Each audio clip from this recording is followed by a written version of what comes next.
शहरात अनेक योजनांची अंमलबजावणीही झाली. स्मार्ट रस्ते, डिजिटल डिस्प्ले, वायफाय झोन आणि भूमिगत वायरिंग सारखी कामे झाली. पण या सर्वांच्या मध्यभागी एक महत्त्वाचा प्रश्न उभा राहतो. ह्या योजनांमुळे खरोखरच शहर स्मार्ट झालं आहे का? आज आपण पाहायला आलो आहोत कॅटल रोड. हा रस्ता कॅम्प भागाला बोगारवेस परिसराला जोडतो. दररोज शेकडो विद्यार्थी याच रस्त्याने शाळेला जातात. सेंट झेवियर्स, वनिता विद्यालय, मराठी विद्यानिकेतन या शाळांना कॅम्प भागातील मुलांना हाच रस्ता आहे.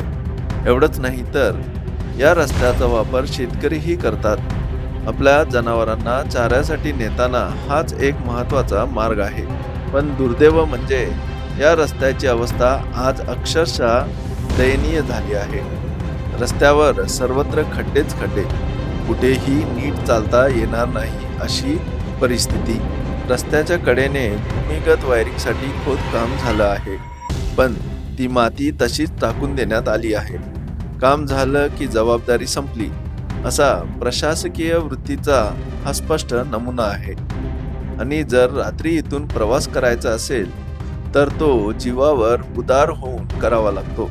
कारण या संपूर्ण रस्त्यावर एकही स्ट्रीट लाईट कार्यरत नाही. काळोखात चालणे म्हणजे थेट अपघाताला आमंत्रणच. स्थानिक नागरिकांनी आणि पालकांनी या विषयीवर वारंवार तक्रारी केली आहेत. त्यांच्या म्हणण्यानुसार मुलांना शाळेत सोडताना वाहन थेट शाळेपर्यंत जात नाही, कारण रस्त्यावर खड्डे, माती आणि अर्धवट काम. पालक म्हणतात, रोजच्या रोज आम्ही मुलांना चालवत नेतो. जर हीच स्थिती असेल तर स्मार्ट सिटी नको, फक्त सुरक्षित रस्ते हवे. व्हॉइस ऑफ वेणुग्रामने जेव्हा अधिकाऱ्यांशी संपर्क केला तेव्हा त्यांनी सांगितले की रस्ता सुधारण्यासाठी निवेदन प्रक्रिया सुरू असून पावसाळ्यानंतर काम हाती घेतले जाईल. मात्र नागरिकांचा थेट प्रश्न आहे, तोपर्यंत कामाचं काय? जर हा विकास आहे तर आम्हाला असा विकास नको, असं नागरिक स्पष्टपणे सांगत आहेत.